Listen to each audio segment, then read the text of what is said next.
Hello friends, आज हम एक नेशनल इनकम अकाउंटिंग चैप्टर से एक बड़ा ही स्वीट सा प्यारा सा टॉपिक हम ले रहे हैं, जीडीपी एंड वेलफेयर। तो नॉर्मली हम ये मानते हैं कि अगर किसी कंट्री का जीडीपी राइज कर रहा है तो नेचुरली हम मानते हैं उस कंट्री का इकोनॉमिक वेलफेयर भी इम्प्रूव करेगा, इंक्रीज करेगा, है ना। ज़्यादातर हम लोग ये एक कंसेप्शन को लेके चलते हैं कि आपस में डायरेक्ट रिलेशन है। बट क्वेश्चन इज, क्या ऐसा हमेशा होता है? क्या ऐसा गारंटी है कि जीडीपी राइज करेगा तो वेलफेयर भी राइज करेगा? क्या ऐसा हमेशा होगा?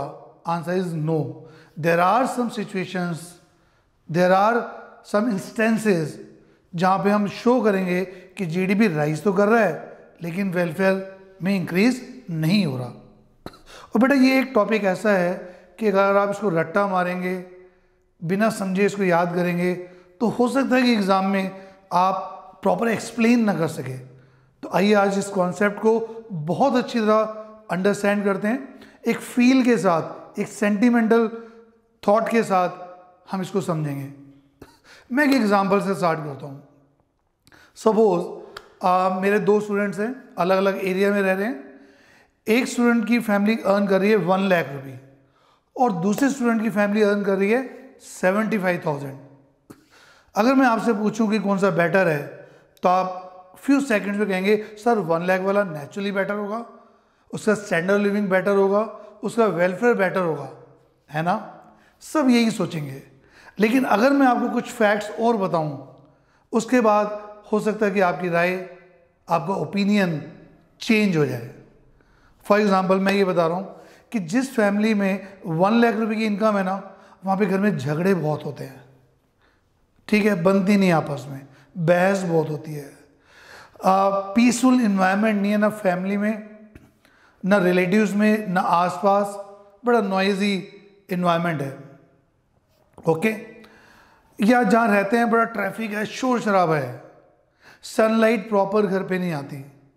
अगर मैं आपसे बोल रहा हूँ कि 1 लाख वाले के साथ ये है, ऑन द अदर हैंड 75,000 वाले के पास फैमिली में पीसफुल इन्वायरमेंट है, भाइयों में, लेडीज़ में, सब में बहुत अच्छी बनती है, आसपास बहुत अच्छे गार्डन है, पॉल्यूशन फ्री इन्वायरमेंट है, बड़ी बड़ी सड़कें हैं, सनलाइट प्रॉपर आ रही है। अब मैं आपसे पूछता हूँ कि कौन सी फैमिली बेटर है? Naturally you will say sir जिसके पास 75,000 इनकम है बट जो बाकी फैक्टर्स जो हैं which are necessary for welfare they are also present. Same way हमें इस टॉपिक को डील करना है। तो अब आप जानना चाहेंगे सर कि आपको वो कौन सी लिमिटेशंस, कौन से रीज़न ऐसे हैं जिसकी वजह से हम श्योरिटी के साथ ये नहीं कह सकते कि सर जीडीपी बढ़ेगा तो वेलफेयर भी बढ़ेगा। तो आइए मैं आपको 5 ऐसी लिमिटेशंस, 5 ऐसे रीजंस आज हम समझेंगे वन बाय वन। तो वी आर स्टार्टिंग। तो पहला क्वेश्चन है कि should higher GDP be taken as greater welfare of the people? ये क्वेश्चन मार्क है। तो हम कहते हैं कि this may not be correct. Why this may not be correct? Due to following limitations और रीजंस। तो इसके आंसर में हमें लिमिटेशंस देनी है, तो one by one will try to understand.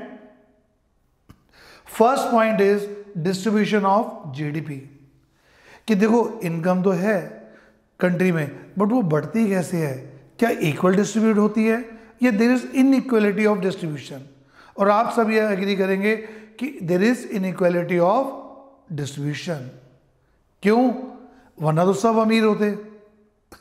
आप ये सोचिए, लाइक किसी का बर्थडे है और वो क्लास में केक लेके गया, ओके, तो 2 अपने फ्रेंड्स को उसने 50% केक खिला दिया और क्लास के बाकी जो बच्चे हैं 40, उनको बाकी बचे हुए केक में से एक एक चम्मच खिला रहा है।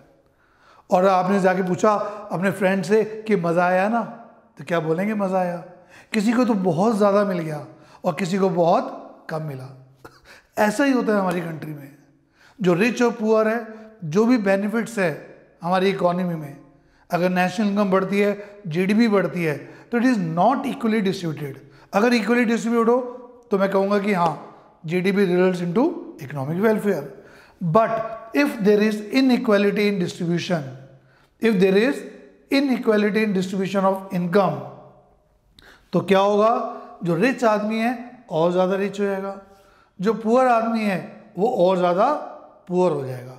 तो rich becomes richer and poor becomes poorer. तो if there is inequality in distribution, तो हम नहीं कह सकते कि rise in GDP will result in rise in welfare. तो I hope first point is clear to everybody. हाँ, अगर इक्वालिटी होता तो हम कह सकते थे, बट ये तो हम मानते हैं कि हमारी कंट्री में आप देखो ना, आपका घर, आपके घर में बर्तन वाली है, सफाई वाली, झाड़ू पोछे वाली आ रही है, तो कोई तो इतना रिच है, कोई इतना गरीब है। ओके, तो first point is distribution of GDP. Now we come to second point, that is change in prices. आपको पता है बेटा कि कंट्री की जो नेशनल इनकम या जीडीपी बढ़ेगी ना, तो या तो आउटपुट की वजह से बढ़ेगी, क्वांटिटी बढ़ गई, या फिर प्राइस की वजह से, या फिर दोनों। लेकिन अगर कंट्री में जीडीपी बढ़ रही है और only due to prices, output की वजह से नहीं। फॉर एग्जांपल, अगर आपके घर में मिल्क आ रहा है 50 लीटर्स, क्वांटिटी तो बढ़ी नहीं, नेक्स्ट मंथ प्राइस बढ़ गए, तो दूध का बिल बढ़ गया। आपके फ्रेंड कह रहे हैं कि अब आप ज़्यादा मॉनिटरी बिल बन रहा है मिल्क का, तो आपकी ज़्यादा हेल्थ बन रही होगी। आप कहोगे नो, क्वांटिटी तो सेम है, ओनली प्राइस में चेंज आया है, प्राइस राइज करें, तो ये एक तरह का रियल चेंज नहीं है। कंट्री की तरक्की होगी जब आउटपुट भी अवेलेबिलिटी हो, हर आदमी का जो आउटपुट है, क्वांटिटी है, वो ज़्यादा मिले पहले से। क्वांटिटी तो सेम है और रेट बढ़ गया, तो it can not result in welfare. If GDP rises due to, किस वजह से राइज कर रही है, क्योंकि प्राइजेज राइज कर रहे हैं और आउटपुट में की चेंज वजह से नहीं हुआ, तो अगर ऐसी सिचुएशन है कि प्राइस बढ़ने की वजह से जीडीपी बढ़ा है, ओके, तो ये भी एक लिमिटेशन है, ये भी एक रीज़न है कि जीडीपी तो बढ़ रहा है लेकिन वेलफेयर नहीं हो रहा। Okay, third point is non monetary exchanges. कई चीज़ें ऐसी हैं जिसमें पैसा इन्वॉल्व नहीं होता। For example, services of housewife, जो घर में मम्मियाँ काम कर रही है। आज हम लोग कुछ भी हैं तो अपने पेरेंट्स की वजह से, खासकर मम्मी की वजह से, मम्मी ने हमें बचपन में नहलाया धुलाया, उंगली पकड़ के चलना सिखाया, खाना बना के खिलाती है, केयर करती है, होमवर्क कराती है, इतनी जो सर्विसेज है, ठीक है, तो इससे हमारा वेलफेयर तो होता है ना। आज हम जो भी है, आज मैं पढ़ा पा रहा हूँ तो मैं थैंक्स करता हूँ अपने पेरेंट्स का। Kitchen gardening, leisure time activities, painting, कोई स्टैम्प कलेक्शन, क्या इन चीज़ों से खुशी नहीं मिलती?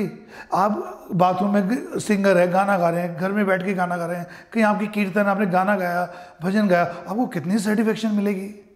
लेकिन इस पर कोई डाटा अवेलेबल नहीं है। इसको मॉनिटरी में कैसे कन्वर्ट करें? आपने कहीं बैठ के भजन गाया, क्या रेट लगाओगे? 100 रुपये, 200 रुपये कैसे लगाओगे? अब क्योंकि डाटा अवेलेबल नहीं है, that's why it is not included in GDP. ये जीडीपी में इंक्लूड नहीं होता ये सब चीज़ें, क्योंकि डाटा नहीं है। लेकिन क्या वेलफेयर होता है? Answer is yes. ये चीज़ें हमें खुशी देती है। कोई आदमी ताश खेल रहा है, कोई स्टैम्प कलेक्शन कर रहा है, कोई पेंटिंग कर रहा है, कोई मॉर्निंग वॉक कर रहा है, कोई एक्सरसाइज कर रहा है, कोई बाबा रामदेव की योगा कर रहा है। They all increase your welfare. But दुख की बात क्या है, नेशनल इनकम में नहीं लेते। तो नेशनल इनकम में नहीं लेते तो क्या अंडर एस्टिमेट नहीं होगी नेशनल इनकम? नेशनल इनकम जितना वेलफेयर दिखा रहा है, बट ये चीज़ें तो ली नहीं, तो यानी वो अंडर एस्टिमेट कर रहा है वेलफेयर को। बट मजबूरी क्या है, रूल है इकोनॉमिक्स का कि क्योंकि नॉन अवेलेबिलिटी ऑफ डाटा है तो they are not included in GDP. तो ये भी एक लिमिटेशन हमारी हो गई। Next is externalities. तो एक्सटर्नलिटीज में क्या है, ये नेशनल इनकम में इंक्लूड नहीं होती इंक्लूड। अब जो एक्सटर्नलिटीज है दो तरह की हैं, पॉजिटिव एक्सटर्नलिटी और नेगेटिव एक्सटर्नलिटी। तो पॉजिटिव एक्सटर्नलिटी में क्या है, आपके घर के आसपास एक ब्यूटीफुल पार्क है, गार्डन है, जॉगर पार्क है। पहले शादी ब्याह होते थे, शोर होता था, अब जॉगर पार्क बन गया। सुबह शाम आप पार्क में जाते हैं, पीसफुल इन्वायरमेंट है, ठीक है, तो इससे भी आपकी हैप्पीनेस कितनी बढ़ रही है, वेलफेयर कितना बढ़ रहा है पॉजिटिव में। या फिर कुछ नेगेटिव भी हो सकता है। नेगेटिव में क्या है, एनवायरमेंटल पॉल्यूशन, ठीक है, air pollution, water pollution, traffic की आवाज़ें होता है, तो इससे आपकी लाइफ कम हो रही है, माइंड का पीस कम हो रहा है, नेगेटिव है। ना ये पॉजिटिव को लेते हैं, ना ये इकोनॉमिक्स में नेगेटिव को लेते हैं वाइल कैलकुलेटिंग जीडीपी, ना पॉजिटिव आ रहा ना नेगेटिव आ रहा, तो they are not included in GDP. तो इसलिए हम कहते हैं कि एक ट्रू पिक्चर नहीं शो कर रहा जीडीपी, कि जिन चीज़ों से आपको खुशी मिल रही है उसको ले ही नहीं रहा, जो चीज़ें नेगेटिव है उसको भी छोड़ रहा है। तो कैसे कहते हैं कि एक एडिक्वेट इंडेक्स है जीडीपी का। Okay, and last point is rate of population growth. अब आबादी जो हमारी बढ़ रही है इसको भी नहीं लेता जीडीपी। फॉर एग्जांपल मैं एक छोटा सा एग्जांपल लूँगा। सपोज किसी घर की 10,000 इनकम है और 5 मेंबर्स हैं, तो पर कैपिटा इनकम कितनी होगी बेटा, नेचुरली 2,000 पर पर्सन। 10,000 उसकी इनकम है, 5 मेंबर हैं। सपोज 12,000 हो गई है उसकी इनकम, बढ़ गई, आप तो कहोगे सर तरक्की होगी, बट अब उसके मेंबर भी 6 हो गए, एक ऐड हो गया। अब कितनी आई बेटा per capita income, again 2,000। Suppose 7 हो जाता, 7 पर्सन हो जाते, तो क्या होता, एक शादी होके आ गई उनके घर में बहू, तो क्या होता, पर कैपिटा का जीडी फॉल कर जाता। लेकिन हम क्या करते हैं, 10,000 पहले थी, 12,000 होगी तो बढ़ गया होगा वेलफेयर, नहीं, पॉपुलेशन का भी रोल है बेटा। तो हमारी कंट्री में एक पॉपुलेशन के अंदर ग्रोथ का रेट आ रहा है, एक हमारे कंट्री में जीडीपी में जो ग्रोथ है उसका एक रेट है। हमने देखना है लेस देन या मोर देन का साइन। अगर इसमें मोर देन का साइन है, यानी if rate of population growth is more than rate of growth of GDP, तो आप ये एग्री करेंगे कि जो per capita availability of goods and services है, एक आदमी के हिस्से में जो शेयर आ रहा है, that will fall, that will fall. क्यों? क्योंकि पॉपुलेशन ज़्यादा स्पीड से बढ़ रही है और ग्रोथ ऑफ जीडीपी उससे कम हो रही है। तो क्या हो रहा है, जितना बेनिफिट मिलता है उतना मिल नहीं पा रहा। और हमारी कंट्री की तो आपको पता है कि स्पेशलिटी है कि India is second highest in the world in terms of population, China first है, शायद हम उसको कुछ सालों में बीट कर दें।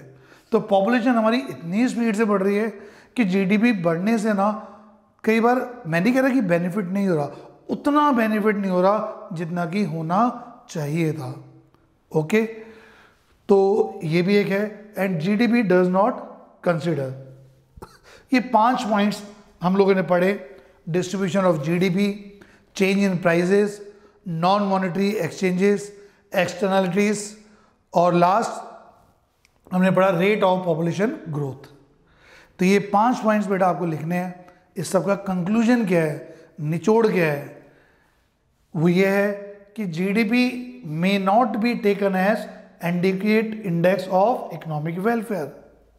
एडिक्वेट इंडेक्स नहीं है ये, लेकिन हम ये नहीं कह रहे कि जीडीपी बढ़ना बेकार होता है या हमें ध्यान नहीं करना चाहिए, फोकस नहीं करना है जीडीपी, उसकी कोई यूटिलिटी नहीं, ये नहीं कह रहा। एडिक्वेट इंडेक्स नहीं है, एक सेटिस्फैक्ट्री इंडेक्स नहीं है, but yet it reflects some index of economic welfare. मतलब इकोनॉमिक वेलफेयर कुछ हद तक शो करता है, लेकिन इन 5 पॉइंट्स की वजह से ये जो 5 सिचुएशन है, इस केस में वी आर नॉट कॉन्फिडेंट कि GDP rises and welfare also rises. तो एग्जामिनर अगर आपसे ये मांगता है क्वेश्चन में, बोर्ड में, वो क्या चाह रहा है, आप उसको सिचुएशंस बताइए। हो सकता है 3 पॉइंट्स हैं, हो सकता है 4 पॉइंट्स हैं, आपको सिचुएशंस बतानी है कि ये सिचुएशंस हैं कि देखो इसमें जीडीपी इंक्रीज कर रहा है बट वेलफेयर उतना इंक्रीज नहीं करा। बट इन सब बातों के बावजूद GDP is useful, we have to calculate GDP. जो भी हम कंट्री की नेशनल इनकम निकालते हैं, हम कंपैरिजन करते हैं within country, within different years या विद इन कंट्रीज, तो जीडीपी इज़ यूजफुल, बट यहाँ पे हमें लिमिटेशंस डिस्कस करनी है। तो I hope this topic is clear to everybody. एक बड़ा प्यारा सा टॉपिक है, बड़ा इंपॉर्टेंट टॉपिक है। बच्चे क्लियरिटी नहीं होती तो तो कुछ और ही लिख के आ जाते हैं इसके अंदर, पॉपुलेशन में कुछ और ही लिख दिया और नॉन मॉनिटरी एक्सचेंज कुछ और ही लिख दिया। तो we have to be specific, proper answer learn करें और टू द पॉइंट हम इसको लिखें।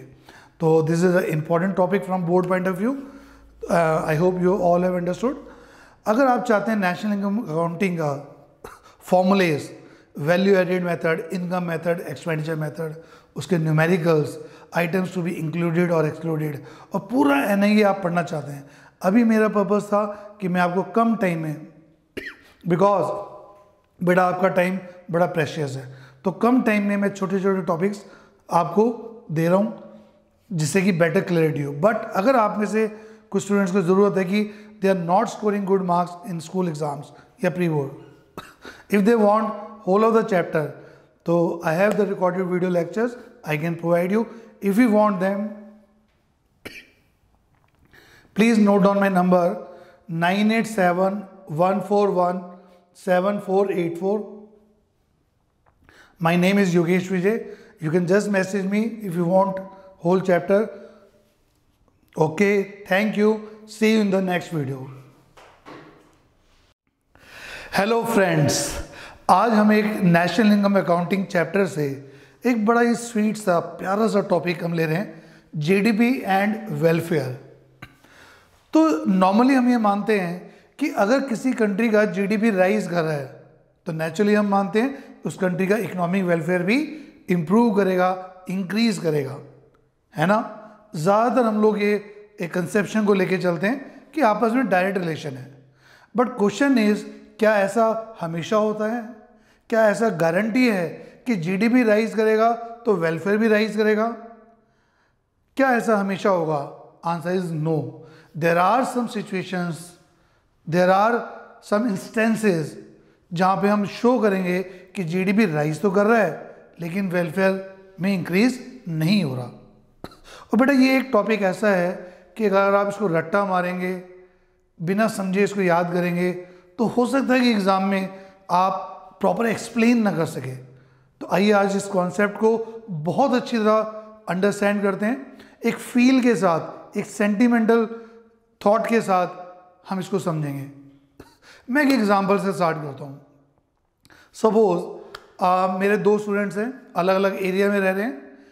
एक स्टूडेंट की फैमिली अर्न कर रही है 1 लाख रुपये और दूसरे स्टूडेंट की फैमिली अर्न कर रही है 75,000।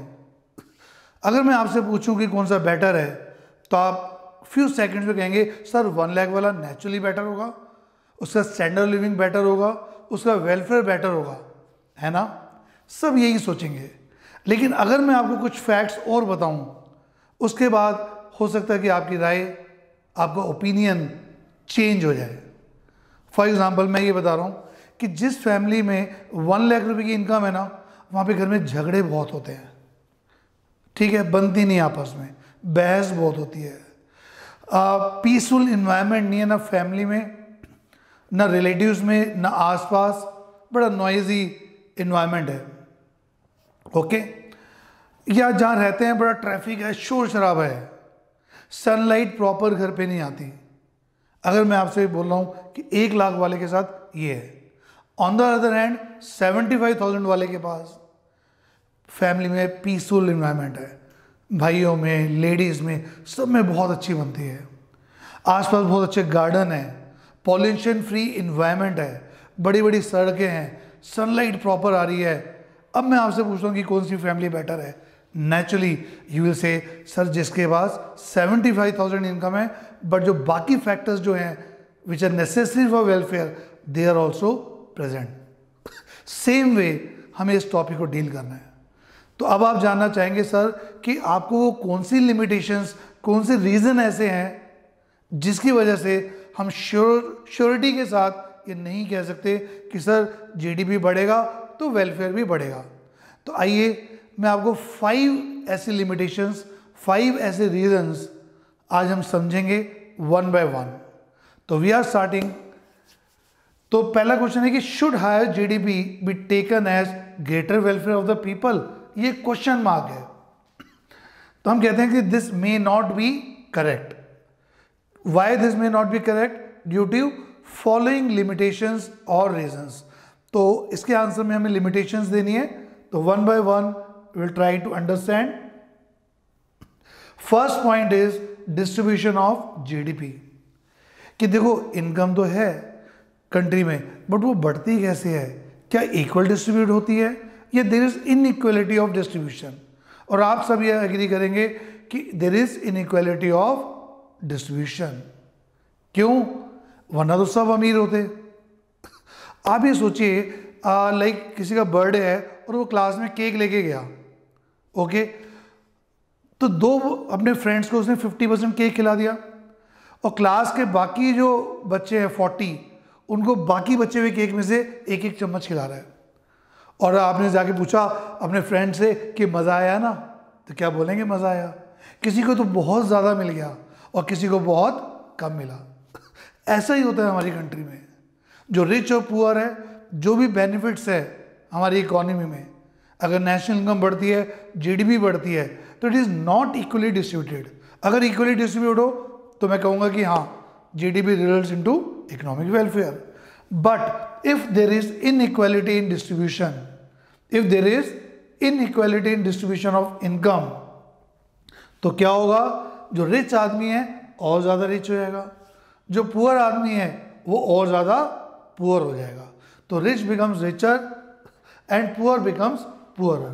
तो if there is inequality in distribution, तो हम नहीं कह सकते कि rise in GDP will result in rise in welfare. तो I hope first point is clear to everybody. हाँ, अगर इक्वालिटी होता तो हम कह सकते थे, बट ये तो हम मानते हैं कि हमारी कंट्री में आप देखो ना, आपका घर, आपके घर में बर्तन वाली, सफाई वाली, झाड़ू पोछे वाले आ रही है, तो कोई तो इतना रिच है, कोई इतना गरीब है। ओके, तो first point is distribution of GDP. Now we come to second point, that is change in prices.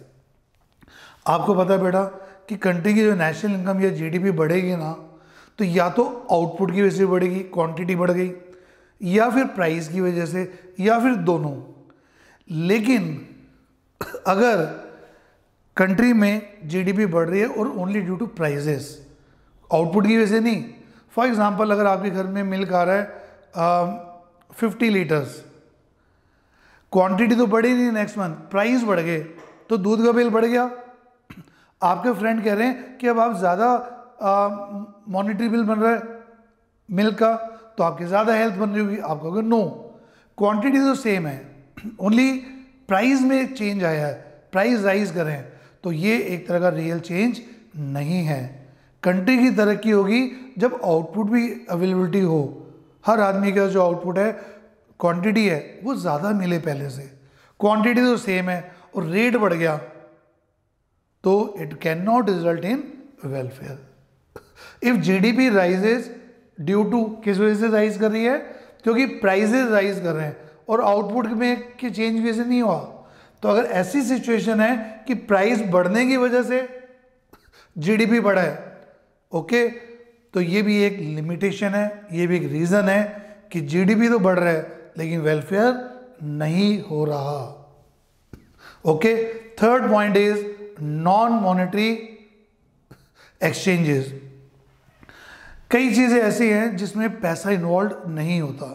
For example, services of housewife, जो घर में मम्मियाँ काम कर रही है। आज हम लोग कुछ भी हैं तो अपने पेरेंट्स की वजह से, खासकर मम्मी की वजह से, मम्मी ने हमें बचपन में नहलाया धुलाया, उंगली पकड़ के चलना सिखाया, खाना बना के खिलाती है, केयर करती है, होमवर्क कराती है, इतनी जो सर्विसेज है, ठीक है, तो इससे हमारा वेलफेयर तो होता है ना।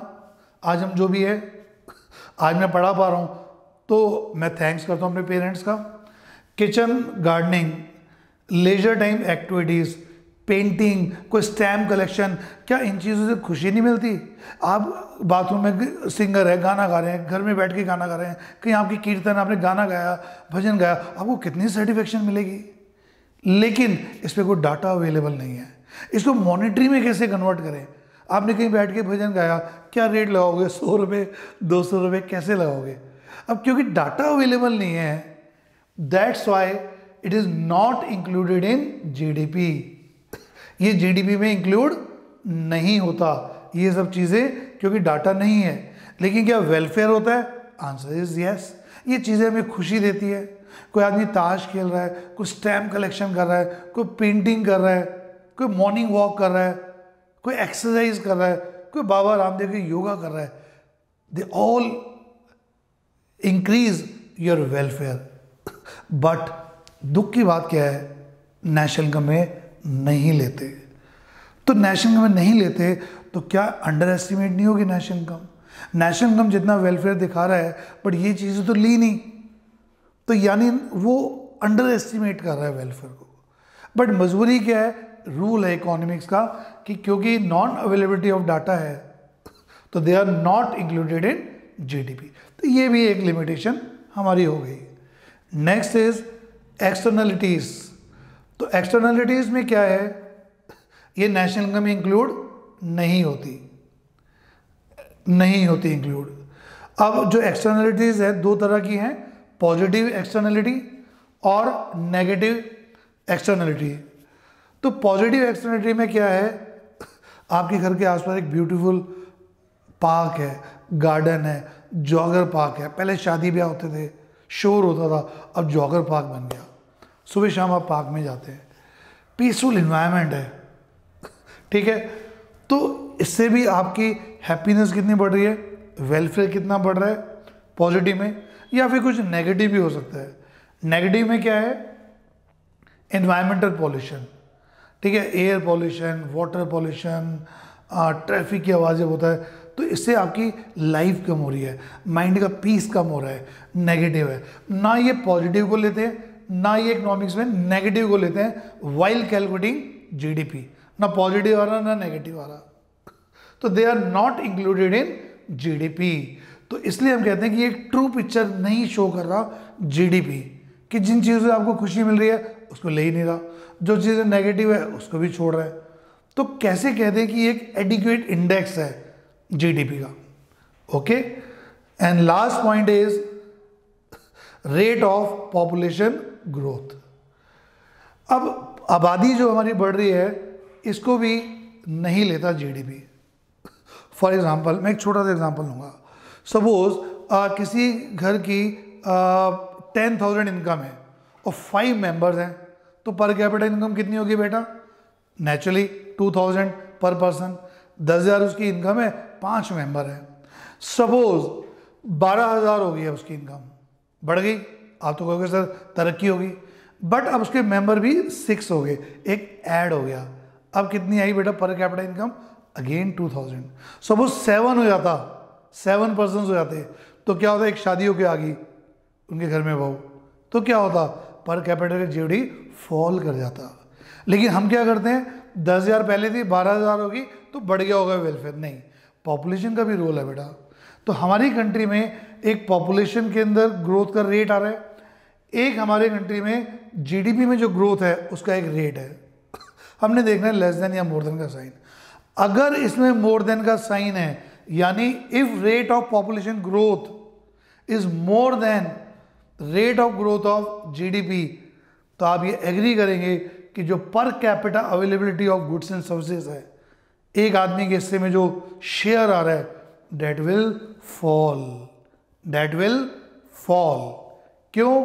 क्योंकि पॉपुलेशन ज़्यादा स्पीड से बढ़ रही है और ग्रोथ ऑफ जीडीपी उससे कम हो रही है। तो क्या हो रहा है, जितना बेनिफिट मिलता है उतना मिल नहीं पा रहा। और हमारी कंट्री की तो आपको पता है कि स्पेशलिटी है कि India is second highest in the world in terms of population, China first है, शायद हम उसको कुछ सालों में बीट कर दें। तो पॉपुलेशन हमारी इतनी स्पीड से बढ़ रही है कि जीडीपी बढ़ने से ना, कई बार मैं नहीं कह रहा कि बेनिफिट नहीं हो रहा, उतना बेनिफिट नहीं हो रहा जितना कि होना चाहिए था, ओके। तो ये भी एक है, and GDP does not consider. ये 5 पॉइंट्स हम लोगों ने पढ़े, distribution of GDP, change in prices, non monetary exchanges, externalities, और लास्ट हमने पढ़ा रेट ऑफ पॉपुलेशन ग्रोथ। तो ये 5 पॉइंट्स बेटा आपको लिखने हैं। इस सब का कंक्लूजन क्या है, निचोड़ क्या है? वो ये है कि GDP may not be taken as adequate index of economic welfare. Adequate index नहीं है ये, लेकिन हम ये नहीं कह रहे कि जीडीपी बढ़ना बेकार होता है या हमें ध्यान नहीं करना चाहिए, फोकस नहीं करना है जीडीपी, उसकी कोई यूटिलिटी नहीं है, ये नहीं कह रहा।